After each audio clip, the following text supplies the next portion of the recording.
The Republican National Convention coming to an end tonight with President Trump accepting his party's nomination and making the case for another 4 years. Nadia Romero joins us live from Washington, D.C.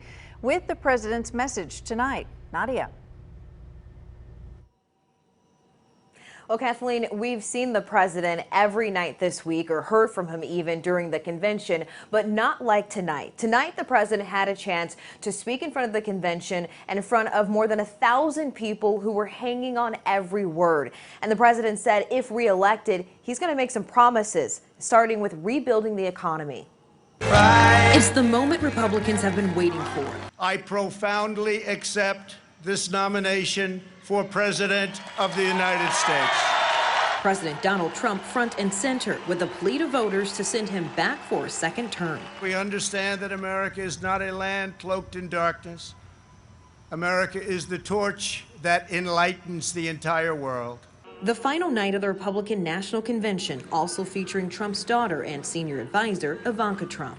Donald Trump came to Washington for one reason and one reason alone: to make America great again.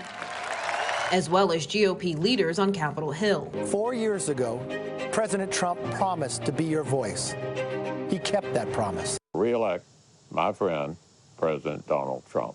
But Thursday belongs to the president. There is violence and danger in the streets of many Democrat-run cities throughout America.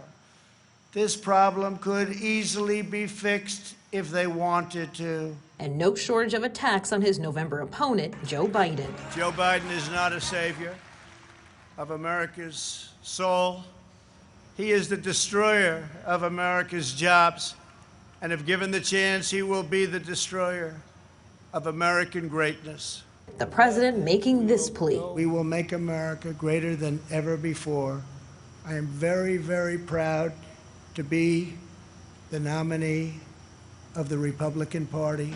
I love you all. God bless you, and God bless America. Thank you very much.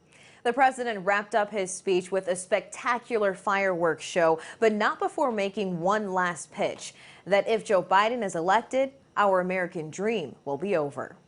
Live from the White House, I'm Nadia Romero. Kathleen, back to you. And Nadia, what are you hearing there on the grounds about this being unprecedented to have a campaign or convention on the south lawn of the White House? Yeah, this has been a back and forth really since last week when the president and his campaign announced that he would be speaking from the South Lawn tonight. The Trump campaign says that he didn't do anything wrong, that this is perfectly fine. But we know that there's a congressional investigation looking into what the president's doing and into Secretary of State Mike Pompeo for speaking in Jerusalem on official State Department business, that he potentially violated the Hatch Act. So there will always be complaints about anything that the president does, but this really raises some eyebrows as to if he used his office of the presidency for a campaign event. Kathleen? Historically, there have been very stark lines dividing campaign and re-election efforts with the people's business. So we'll see how this plays out. Nadia Romero tonight, live in Washington, D.C. We appreciate your coverage.